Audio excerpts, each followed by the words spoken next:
Hey, Pepin. Yo, yo, yo, yo, yo. You know, I think I've heard you do that like 260 times now. Well, if you include all of like the mistakes and everything, me just like doing it, in my free time, especially when we used to room in college together, yeah, Mhm. I could see that. Can the first time we dropped an episode was in 2016. It's literally been 5 years we've been doing this.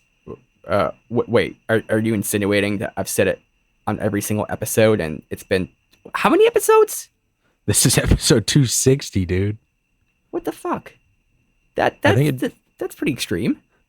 it really is, I, and that's every week for 5 years. I think it'd be cool to kind of take a look at like what's changed in 5 years since we started doing this, and maybe even touch briefly on that pilot episode that we dropped, and revisit that just a little bit. That's our number one most played episode. yeah, that's kind of terrible. Listen to better episodes, please. That one, not very good. And also, I do agree. I think we need to talk.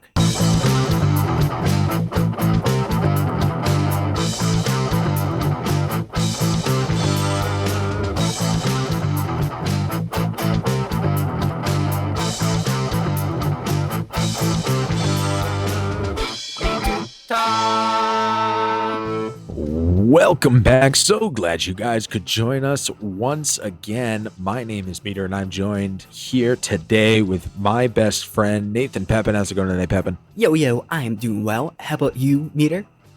I'm doing fantastic. Thanks. 5 years, man. That's a really long time. Yeah, I'm kind of confused by it because you told me this the other day, and I thought you were kidding or mistaking or something like that because it doesn't feel like it's been 5 years. Mm. No, it doesn't. It's pretty crazy, and a lot has changed since then. And even in our own format, a lot has changed. Some of it by necessity, and some of it just by happenstance. Mm-hmm. Yeah, I'm trying to think of anything because for me, it's like a gradual change if we've made changes. Hmm. I guess one big format change is that we're doing it remotely now, and Hmm. that's got a couple different like aspects to it. But I think the main is that we just got the equipment and the resources to figure out how to do it remotely. Yeah. Yeah, and obviously 2020 pushed that pretty hard. We were still doing a lot of in person, but Mm. being, not having to drive an hour and a half each way is very nice on my part. To I definitely appreciate the remote. Mm-hmm. Yep, yep. Yeah, I feel your pain. I had to drive to your place one time, and it was terrible. Exactly. Exactly. But this has its own challenges, but we've talked about a lot of things. Have you ever scrolled through our 260 episodes before A bit, and yeah. and read some of the titles and been like, when the hell did we talk about that? But pretty much. Well, okay. So I do almost all the editing. Every once in a while, Meter edits an episode. Been a But long time. yeah, I've done most all the editing, and there's honestly been episodes I've found to edit, and I just get surprised because like, wait, when did we do this? Wait, what are we talking about? Where's this going? Like, I forget Hmm. we even had a conversation about the topic, and Also, it's a nice little surprise for you to get to listen in. yeah, yeah. Like we had one where we talked about the B story or something like that, like with Jerry Springer or Seinfeld or something, and Yeah. that I forgot we did that, and I was like, "This is an episode we did." Wait, we talked with Jerry Springer? Yeah, Jerry Springer. Yep. Oh, He okay. starred in the B movie. Oh, okay. Yeah, Jerry. I remember that. Yeah, and there's been some other ones that were pretty interesting. Like, of course, there's some episodes that I'm thinking, oh, this is gonna be a great one to edit. Like one of my favorite ones is the one where I talk about my dreams, like not Hmm. like literal dreams, but like an elephant dream. And Hmm. you and Brian were discussing it. I found that one really interesting because I was like, oh yeah, what does this mean? But uh, a lot of them I just forget about, which is pretty crazy. Yeah. And that's wild because like I re-listened to episodes and I remember almost all of it. Hmm. Even if it's sometimes subliminally, because I'll be like, oh man, I really hope I make this point, and then I make that exact point. I'm like, oh, okay. So I already knew I was going to make that point. And you and I are like way different in that aspect. We brought this up Mhm. before, but the way We I have. usually listen to it is like, oh, I wonder what am I gonna say. Oh, that's interesting what I said. Oh, that's kind of dumb. Oh, okay. So maybe I'm a little bit funny. And that's yeah. I think we're getting to a Simpson South Park era in what we're doing, where we're like everything that we've done, we've like everything we could do, we've feel like we've done before. I catch myself almost every episode saying something similar to what you just said of I know we've talked about this before, but and then kind of reiterating a point. It seems like a lot of points get recycled in making other points in the future. I think that's kind of true. Uh, Again, we've been, I don't know, let's say each episode's been about an hour long. That's not the case. Mhm. Okay, let's say half an hour. So Yeah, it's half an probably hour closer. divided by 260 or whatever. I don't know. That's some Yeah, huge amount of 130. hours, 130 hours. So at some point, we're pulling from our relational experiences, and there's only so much there. And there's also only so much we can draw the consciousness. At the same time, I think most of our discussions have actually been relatively unique, which is kind of strange, especially that we're not like a podcast that focuses on any particular topic. We talk about lots of different weird random things. Hmm. Yeah, and I do not mean to insinuate that we're running out of anything. Just that we have a lot of content, Uh-huh. which Yep. is a really cool thing to have out there. But we constantly have a list in our Discord called topics that has 15 plus things on it at all times. So we're always ready to talk about more things. But what's changed in the last 5 years? We're talking format of the show. I know it started with a lot more philosophy. Mhm. The first couple of episodes, we had G on for a lot of those, um, and then it slowly feels like it changed some over time to have some more anecdotal stuff, stories, and since then we have tried our best to do smart comedy, to try and do the throwing in some philosophy, throwing in a lot of ideas about what we do, without necessarily sticking only to let's talk about philosophy or let's talk about like something funny. Yeah, yeah. I think the format honestly has changed more to just discussions we would have, like Hmm. off air, which kind of ironic because the premise of the show is like two friends talk about what they talk about, right? Yeah.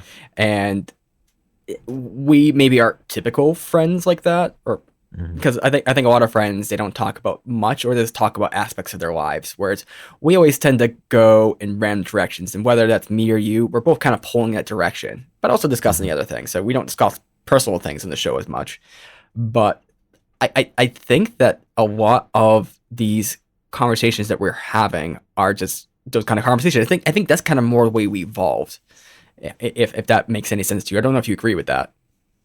Yeah, no, and I think it's perfect because that was what we wanted as well, was to have that friends having a conversation type feel. And I think we grew into that very, very well.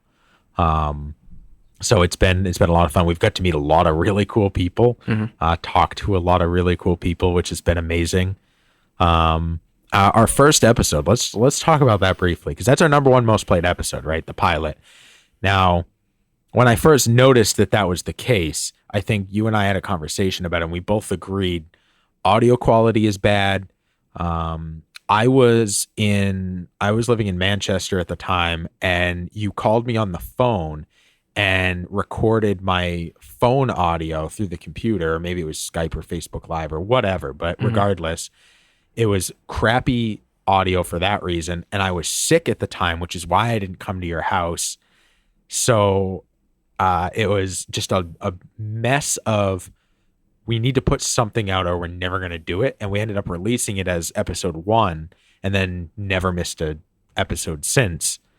But I think we were both consistently shocked that like that continues to be the most played episode in an effort to resolve that, I changed the title of it to Pilot instead of episode 1, so that people understood, like, this is very unpolished. This is just like a proof of concept. This is not an actual like episode. And yet it remains, I don't know if it's a topic thing or if it's because people want to start at the beginning. But at minimum, audio quality in that thing is awful. Yep. Yeah, and we had some issues with audio quality throughout time, and we still have issues from time to time too. It's just kind of the nature of the beast.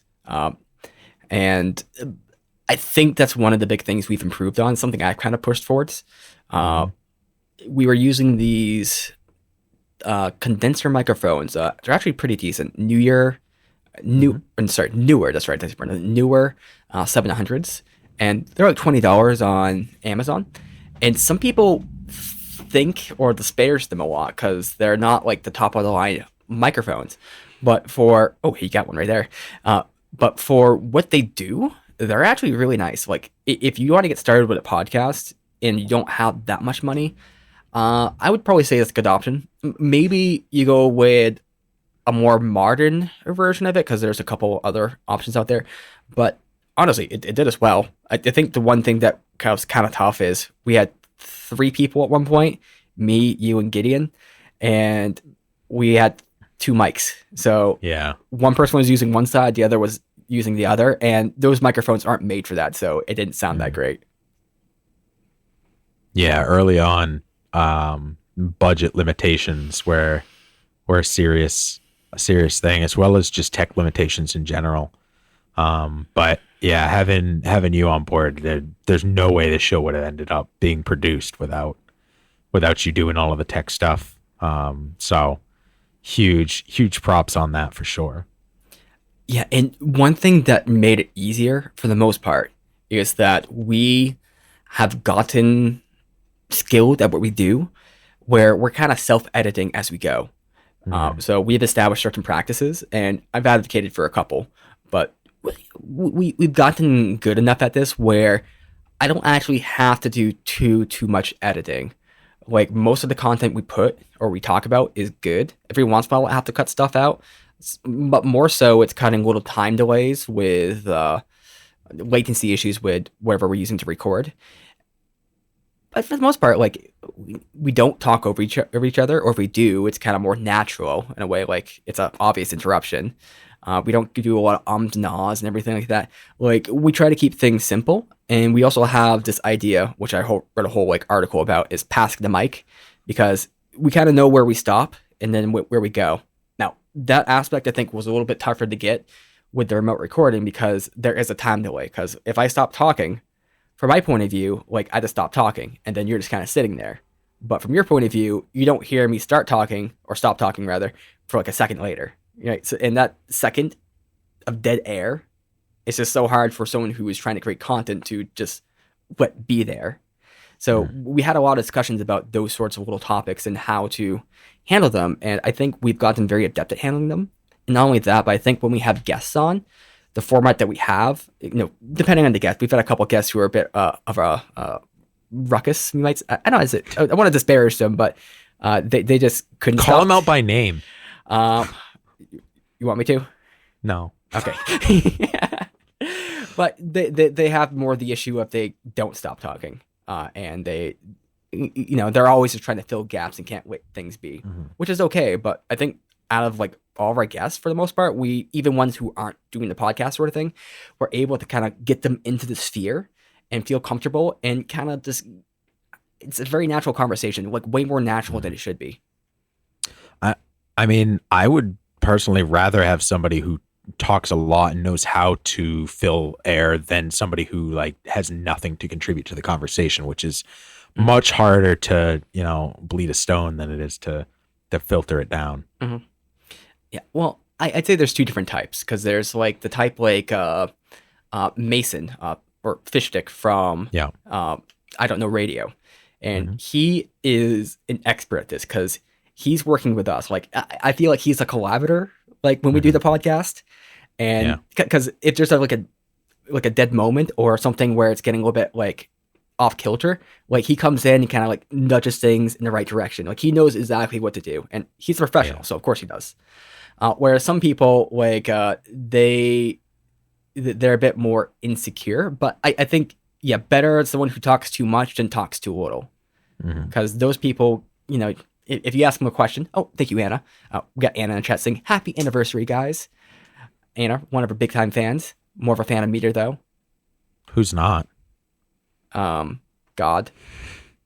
Damn, went fucking hard on that one. Jeez. I don't know if I feel bad or not. Fuck, dude.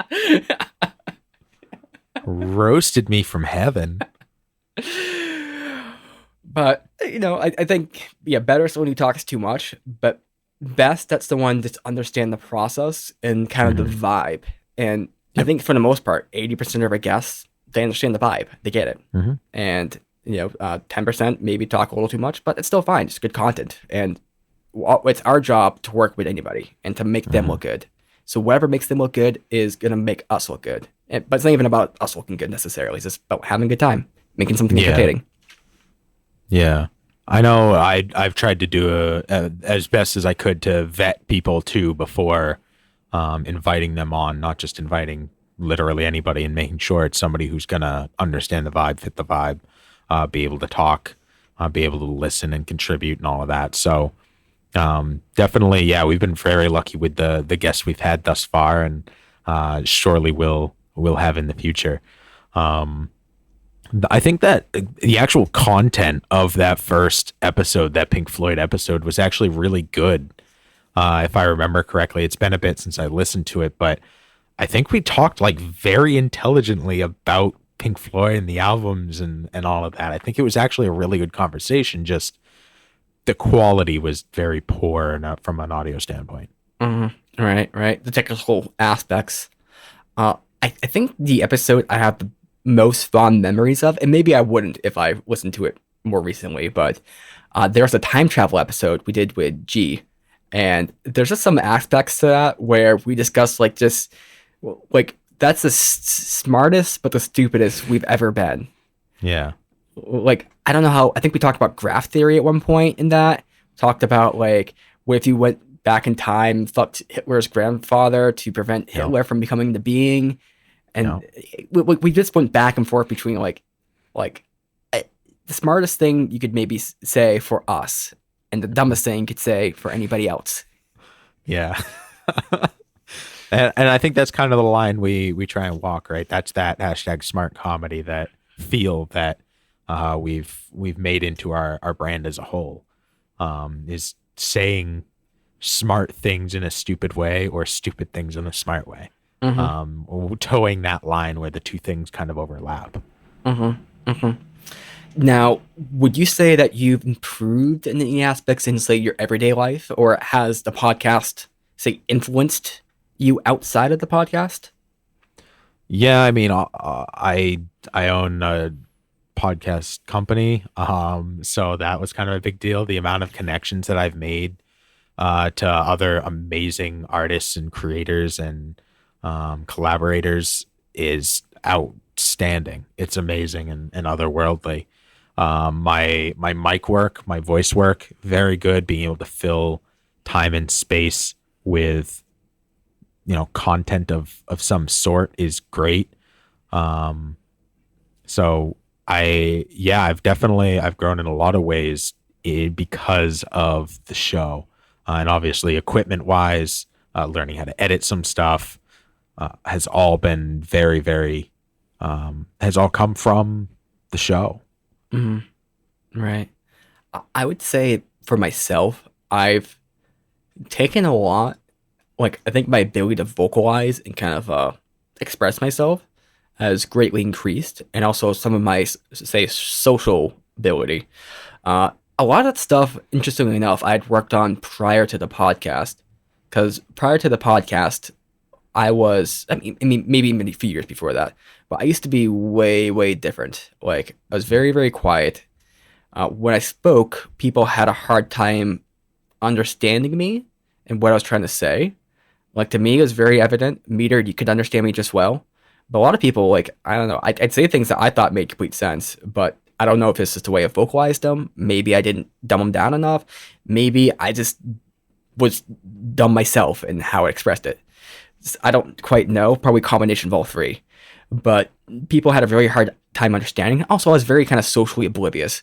And so I worked on that a bunch before the podcast. But with that said, I think the podcast has even taken that to an even greater extent and level. That said, though, I think there's been one negative aspect to the podcast in that I've gotten very accustomed and very good at long form conversation, but my ability to have short term conversation is very poor. Like, if I have short term conversations, it's very, very short and just like not like, I don't know. It's hard for me to discuss things with people and not have them go deep. And so a lot of times I'll just avoid going any level of depth because I feel like I'm going to like unturn stones that people never wanted unturned. Not in a bad way, but just like, dude, I was just asking how you're doing. Yeah, no, I mean we've been there too, with having conversations that, and we've done that a million times with before or just after recording, where we're like, should we record this? No, it's just gonna be a quick conversation, and then it's like an hour long one, and we're like, that was really good content that's now lost to time. But you know what? I think that's our private podcast, right? That's the podcast that only you and I will ever get to hear. Is some of those conversations that never were able to be recorded because we were like, this is just gonna be a quick little conversation, and it wasn't. Mm-hmm. Yep. I definitely got to say that. Now, do you find that issue with people more generally, or is that something that you're able to navigate better? I don't think I have too much of an issue with that. I have a hard time with conversation in general with initiating, but keeping conversation I'm not too bad with. Mm-hmm. I don't know that any of that has changed because of the show though. I think that's just been standard for me in general. Yeah. One thing I find I have a hard time with, and maybe this isn't connected with this show as much, but I feel like a lot of times if I try to broach more complicated subjects or I don't know, kind of not, I'm not gonna say deeper subjects, but this like subjects in general, with a lot of people, they get kind of like defensive and standoffish, especially if they have some sort of like maybe expertise or experience with that. Like I might try to talk to somebody about music, in which I'm very passionate about, like say music theory, and certain things. But when I try to broach that subject, it gets kind of like this conversation kind of gets shut down. Like didn't want to have the conversation, and maybe just a slight air superiority there. But maybe they're worried that I'm going to start blabbing a lot, and that's why they're shutting it down. So, or hard to say, but that's one aspect I have a hard time with, just because in the podcast we talk about anything. Like we choose a subject and we just kind of dive deep into it. So I think maybe there's an expectation from me there, which is unrealistic, perhaps. Yeah, we've set an unrealistic conversation standard. Mm-hmm. Yeah. Well, we also talk for we set at least 45 minutes for every episode. So yeah. There's that aspect too. That's true. That's true. I'm trying to think of any other aspect. Definitely my mic work is pretty great, I gotta say. I think both of us do a really good job, and I think I've gotten better at just kind of shortening like a little quick spiel about how to use the mic to people, because I used to be very do, but now I can give people like a quick 1-2, which is good. Yeah. So what's let's just talk about life in a little more generality. What's changed for your life? I mean, 5 years, it's a long time. We were originally recording in your parents' house basement. That's where other than obviously the pilot, that's where it used to take place. That was the core place we recorded, in your room there. Mm-hmm. And I think we're both in very different situations than we were 5 years ago. So if I was to summarize, first thing is moved to another place, and got promoted to like a management job at a coffee shop. And then we spent some time on my bed recording podcasts instead of in chairs. So that was a great change right there. And then after that, I got to another place, moved out from there, and we did a bunch of recording there, and got a different job as a banker, and then found I couldn't progress with that. So then I got type 1 diabetes, moved to another job. I found I couldn't progress with that, so then I got type 1 diabetes. It's a logical progression, Steve. Okay. The classic progression of stuck at my job, I'll just get diabetes. Oh wait, I forgot the point where I got dick surgery. So that I think that's between the coffee shop job and the banking job. It seems like whenever something bad happens to me, I get another job. Yeah. So You move up though. That's true. And now, so then I got a job in tech support, and that was miserable. And then I got a better job in the same company as IT, so that's better.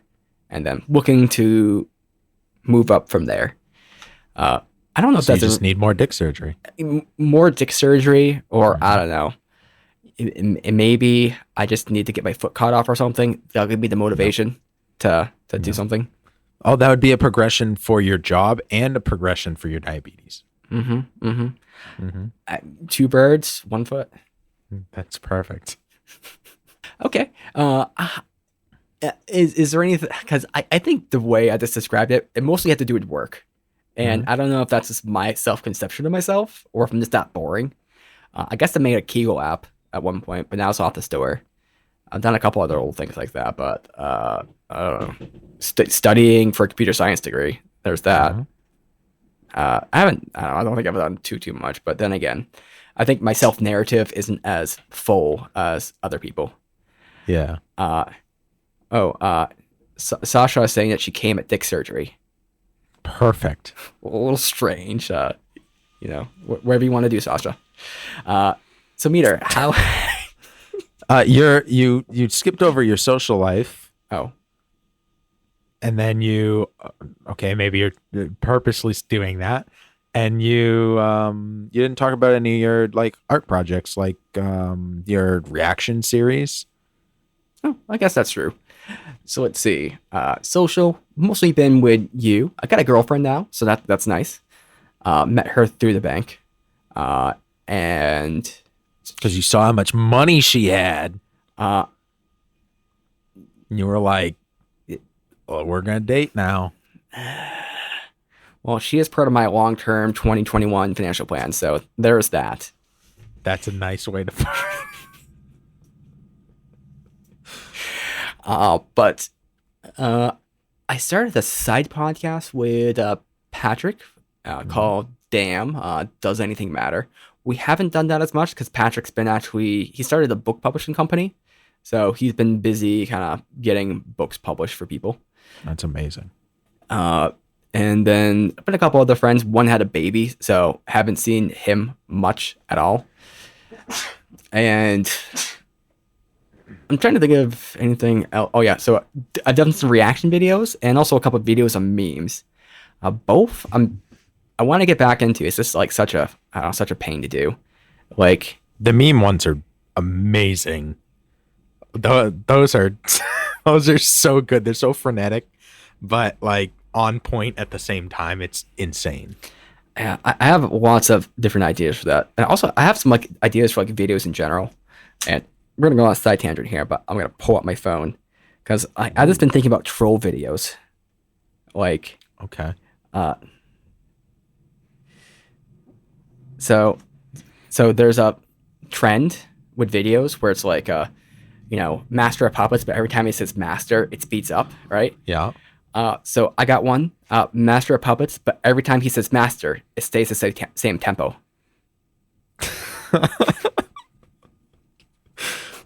So literally just a re-upload of their song, or yeah, pretty much. Yeah, that would be very good. So Live the Life of Socrates. So here, I'm gonna study how Socrates lived, and I'm gonna try to spend 24 hours as Socrates. Mm-hmm. But the thing is, I'm gonna have to learn how to learn ancient Greek and wear a toga, and I'm not gonna know how to record on my camera, so I'm not gonna have any footage of it, but it's like retrospective. Yeah. So that's kind of the idea there. One Perfect. one other idea I had was so it's a video where I do like a before and after because I see before and afters are pretty popular.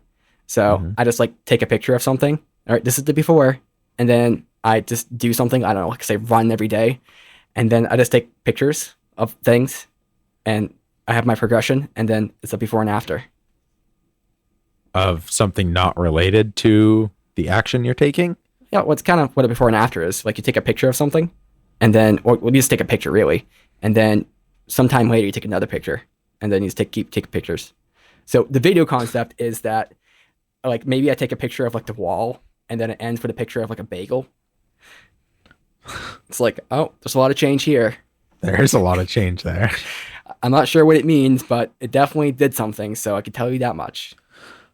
You know what would be a cool and artistic way to take that is to take a picture at the same time every day, regardless of where you are. And then the change isn't necessarily in the contents of the picture itself, like the change of a single thing, but rather the change of your placement in the time space continuum over time.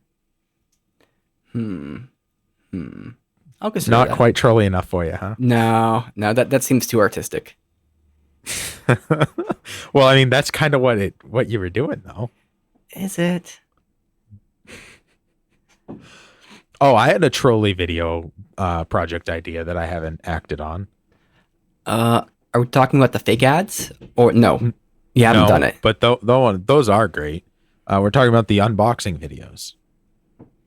You do unboxing videos of things that shouldn't be unboxed. Like, here's an unboxing of cereal. Here's an unboxing of tissues. Like things that aren't like designed to.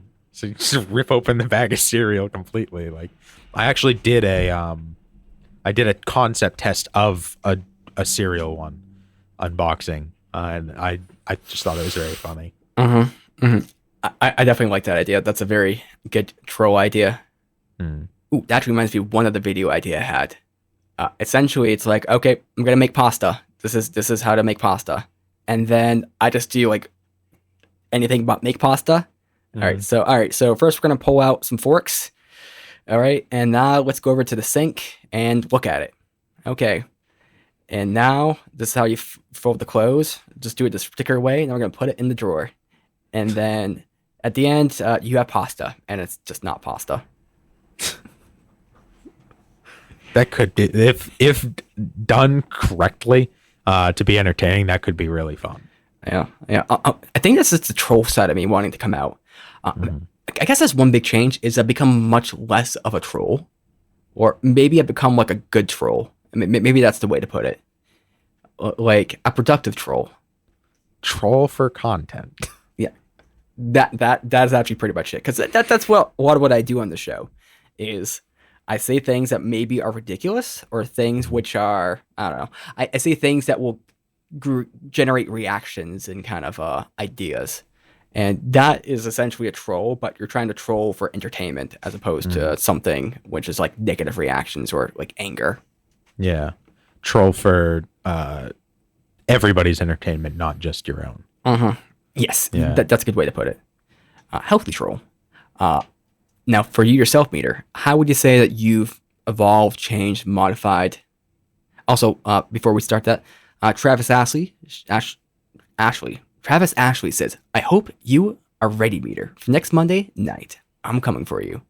Oh, and happy anniversary. Well, thank you, Travis.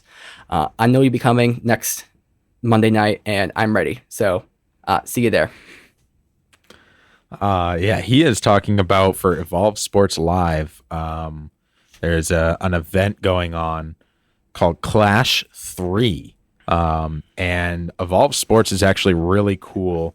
It is the progression of TPC Sports, has now become Evolve, and it's a ladder system for sports. So they do every other Monday, they do Clash. And the idea is to have a card, like a fight card, where you have 2 or 3 different matches on it. And one of them's like the title match. And then there's a couple of undercard matches that go first. So it's a really cool way to do like online sports. It's not a season. It's just one-on-one matchups, player versus player. And it's actually a really cool and inventive new idea that Evolve Sports is the only one I know who's doing. And he is talking about I beat Shane's Gaming and Clash 1 in the title match in hockey, the hockey division, to become number one contender. And he won a bracket tournament, double elimination at the end of TPC Sports career. So him and I are number one contenders for a currently vacant title. So one of us is going to be walking away with the first ever Evolve Sports Live hockey champion and hold on to that title until somebody can take it away. So really, really exciting. And that's coming out this coming Monday, which is not this coming Monday, next Monday, the 21st, based off of when we're recording. So, but that is one of the projects that I'm a part of, is the Evolve Sports Live community, and it's really, really cool. If you're interested, let me know, and we'll see if we can get you involved. Yeah, that was one thing I was very surprised with, is your shoutcasting, because I knew that was kind of a thing, but I didn't know you'd be doing it. Also, the D&D, that caught me by surprise too.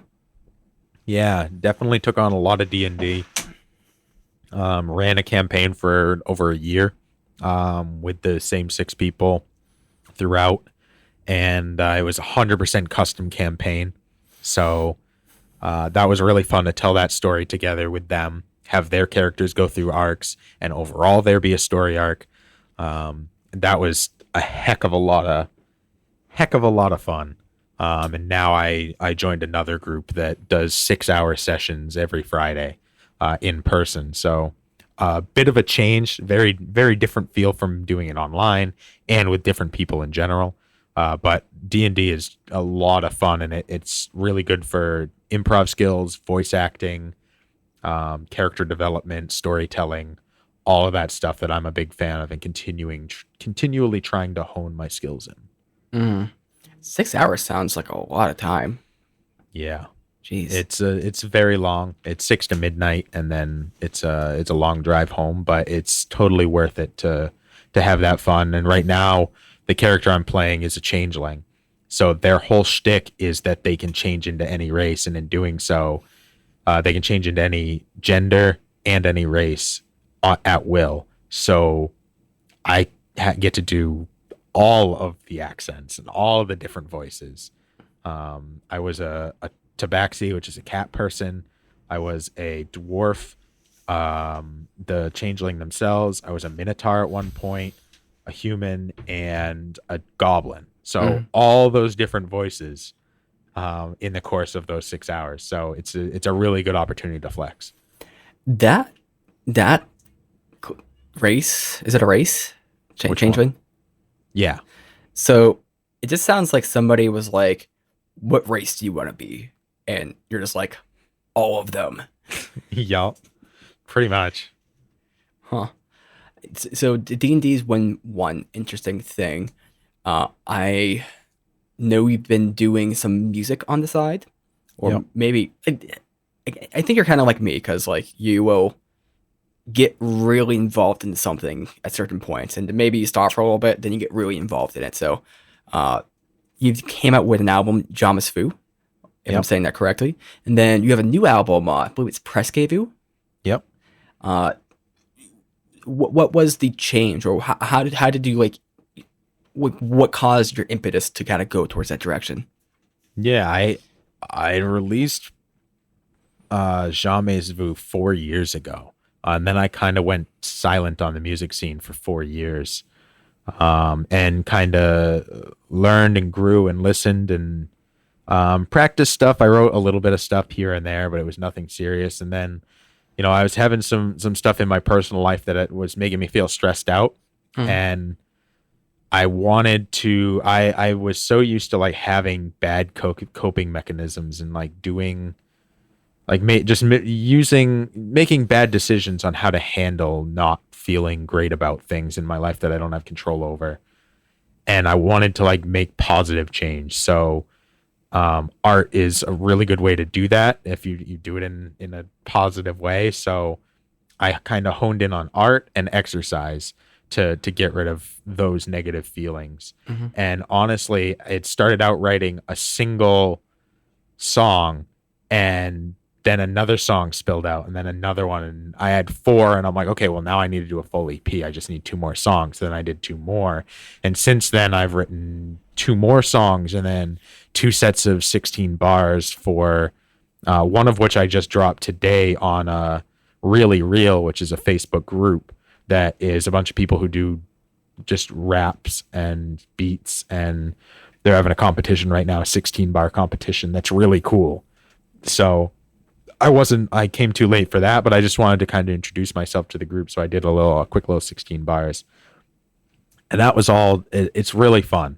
I get a lot of enjoyment out of writing and rhyming and twisting words together, and kind of trying to draw from a lot of the things that are in my mind, tell a story, but do so in an eloquent way that is fun to listen to. And I get to play with my voice a bit because there's some different accents and voices on the EP. Yeah. Yeah, I really loved your first album, and I had a part in producing it. You did. There's definitely a challenge because it's not work I've quite done before or as Yeah. much. But I think for what it was, it came out really well. Hmm. And it's like, I still listen to some of the songs to this day. I'll be listening to the new album as a part of a reaction series sometime soon. But like, if you haven't checked out Meter's work and you like rap, or even if you don't like rap, definitely give it a check because, like, I really enjoy some of the lyrical flows and kind of the schemes that are happening. But if you look at the lyrics are always like on point. Like for me, there's like depth in there, and it's something that I kind of need out of that kind of music. Sometimes you can get like music, I guess rap, where the lyrics aren't great, but they're delivered very well. Like Eminem, he has like some really good lyrics, but I think part of the way he just says the lines is part of the joy in listening to him. Yeah. I think your lyrics have like they stand on their own. Like you don't need Eminem to rap them, but the fact that you're rapping them and it's the ways you do, I think just is top tier. So I just love it. That's super humbling. I appreciate that. I bought the domain meter.live. So that's an easy way to get to all of my music. It has listen links on there. And I just built a really simple website for it. But yeah, I'm super excited. I'll be doing a music video for the first track we did a music video for the final track on Jamais Vu. And this is going to be a progression of that and kind of a good story about like where I'm at now, and the change over time. So I've been really excited, and I've gotten to work with a lot of really, really talented people. So that's, yeah, music's been really, really big lately. And I got a lot of love for a lot of people in the industry who've helped me out. Yeah. One thing I can think of is that your voice has been consistently improved over the years. And that's not to say that your voice was bad before. My voice is still bad. My voice is probably still as bad as it was back then. Maybe I speak more confidently or a little bit better. But your voice is just like, it's like fine wine. It kind of grows with age. And I think you can see that on some of the new songs that you've kind of released, or some of the songs from a few years ago. But also, I know that you've done some voiceover work and some fake ads, which have just been excellent. And I was hoping we could touch on that a little bit. The fake ads are a lot of fun. I actually did one about your series. And it's from the Church of Nostalgia going against Memetics, your Memetics series. And it's just as frenetic as your Memetics, but from the opposite point of view, and it's really fun. I have a lot of fun with those fake ads. I have some concepts written down that aren't like full ideas that I'm struggling to turn into something, but yeah, I definitely like that would be fakeadguy.com. And the ad is an AD. And that'll take you to my YouTube channel, which will have the fake ads on there. But those are always really, really fun to do. I did them originally for I Don't Know Radio, which is not currently creating content. So I haven't pushed that very much recently, but I always have different projects going for creative stuff, trying to continue to push out things that are creative and support other people who are doing creative things. Also, one point I'm just going to make real quick is that you can't argue against memetics, because arguing against memetics is memetics in itself. It is a meme, and therefore everything goes towards the memetic singularity. This is inescapable. We're all memes. You should really listen to the ad against it if you haven't heard it. The ad is anti-meme propaganda, or at least that's its aim, but ends up being pro-meme propaganda, because everything is pro-meme propaganda. The huge power of memes is that even anti-memes are memes. That's It's a weird kind of juxtaposition. The only way to actually go against memes, and this is getting way off topic, I'm sorry, but the only way to go against memes is to not replicate anything. Like this 100% originality. That's actually true too. So either you can be vacant or you can be 100% original, but then that original thing can't be replicatable. And those are just like me. Can't replicate this. Yeah. Okay. I buy that. I'm trying to think of any other aspects of your life that have occurred. I know you've gotten a couple different jobs, or really even 3 different jobs, but I don't know if that's something you want to touch on or if it's intriguing. Nah. I was into speed running for a little bit. And I'll probably touch back into that closer to the November time period, but I'm on speedrun.com under meter. I'm 9th in the world for Quest 64 any percent glitchless. So that was pretty cool. That was a big goal to make top 10, which there were only 8 total people who had records. So top 10 was pretty easy. Literally, I just needed to submit anything. But I did actually make an attempt to like do a complete run, and I did the it's actually glitched, not glitchless. I don't know why I said that. But I actually like did the legitimate glitches and practiced and all that. It took me a significant amount of time, and then so that was a lot of fun, and that community is amazing. If you have any interest in Quest 64, definitely check that out, because that community is really amazing. Speedrunning is very, very interesting. I never knew you did that either, so that's something I just learned. Fair enough. It is in the Discord under Meter Projects. I have everything kind of on there and sorted out. So I released a book in November. Yep.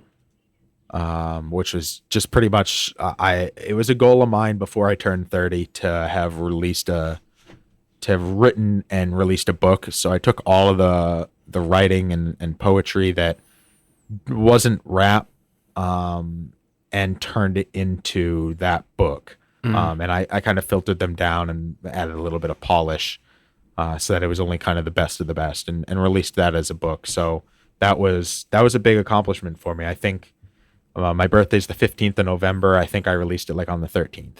It was very close to not getting out before my 30th, but made it happen. So yeah, that came out of nowhere for me. No, I actually haven't read anything with it, because it's just kind of like, I released a book. I'm like, really? Yeah, I was talking to my sister Labor Day weekend or Memorial Day or whatever, and I had mentioned it briefly, and she's like, "Oh wait, you released a book?" I'm like, "Does nobody know? Like, did I not tell anybody?" And then I went back in my Facebook, and I literally didn't say anything.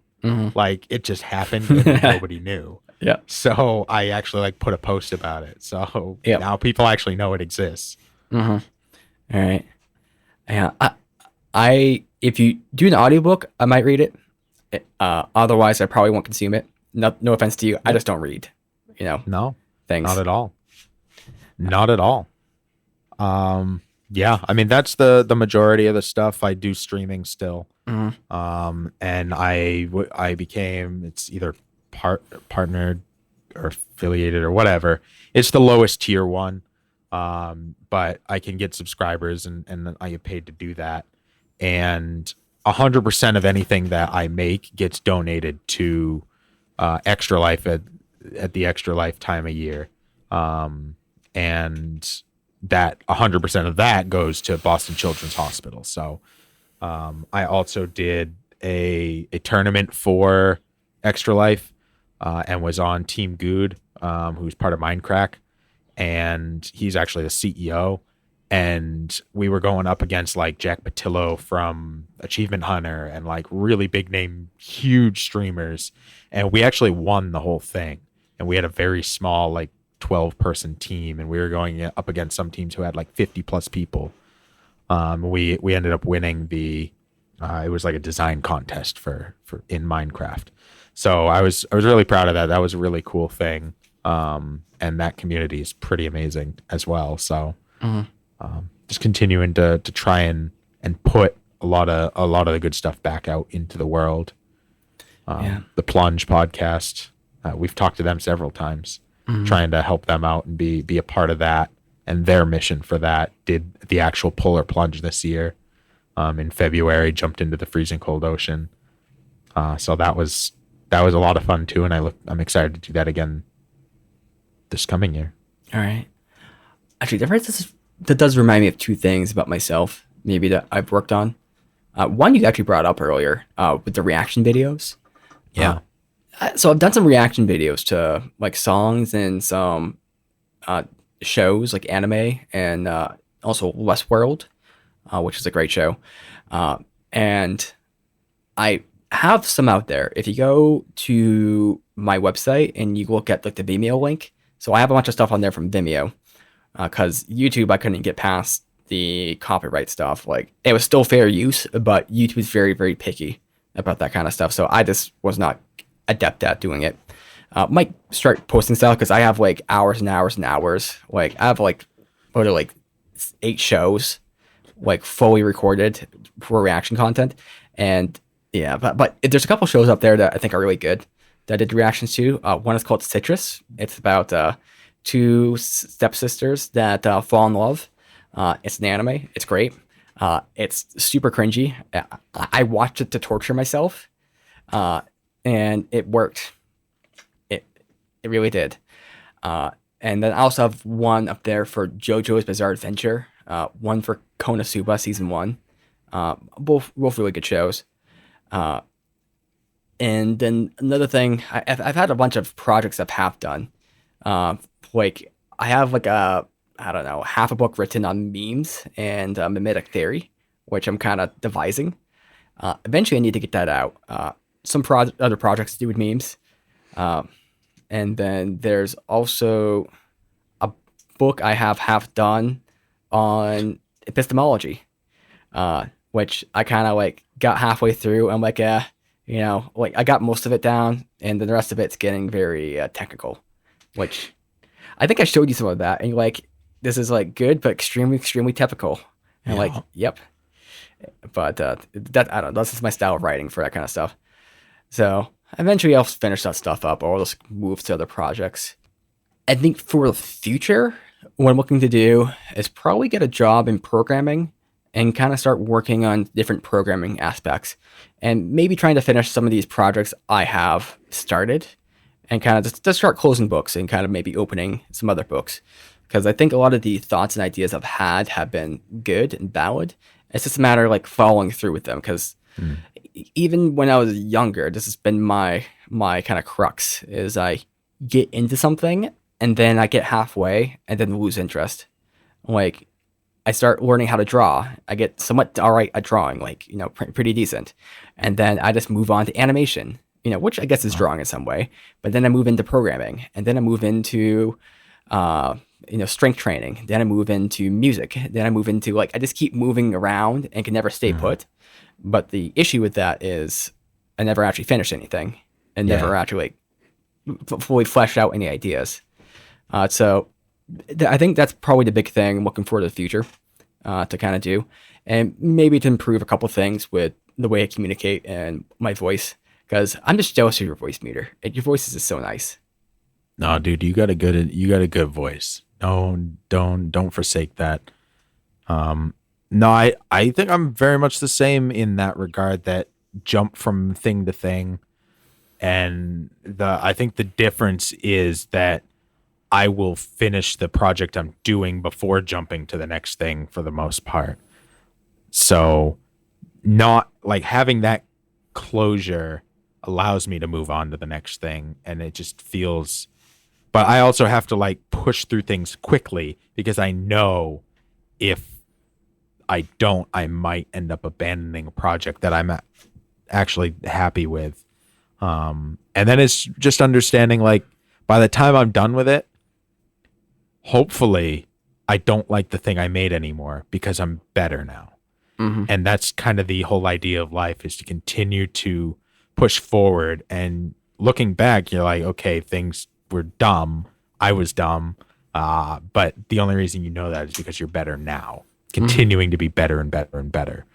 And that's kind of the mindset I'm trying to have now, is to continue to push forward and be better every day. Not, and every day isn't gains.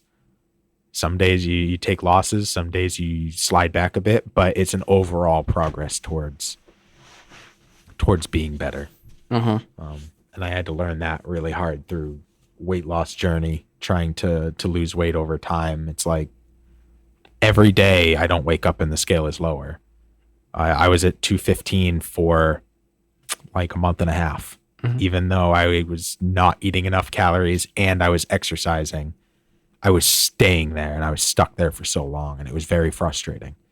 And then fluctuating between that and 220, and now I'm down between 210 and 215. So it's a process, not necessarily an immediate thing.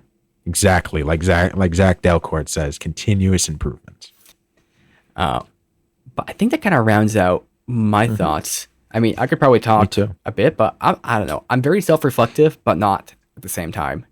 Yeah. No, I think this has been a great conversation. Kind of wrap up 5 years worth of content. Talk about all of the things. Kind of catch up to where we were to where we are to where we want to be, and then in 5 years we'll do it again and take a look. Maybe we'll even take a look at this. We'll do a reaction video to this video or this recording and be like, oh wow, we're nowhere compared to where we are now.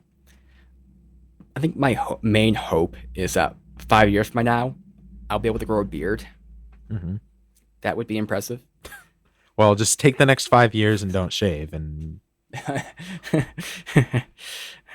it takes a while to like actually have it come in. It sucks for a little bit, dude. You gotta Okay. unfortunately go through the shitty part.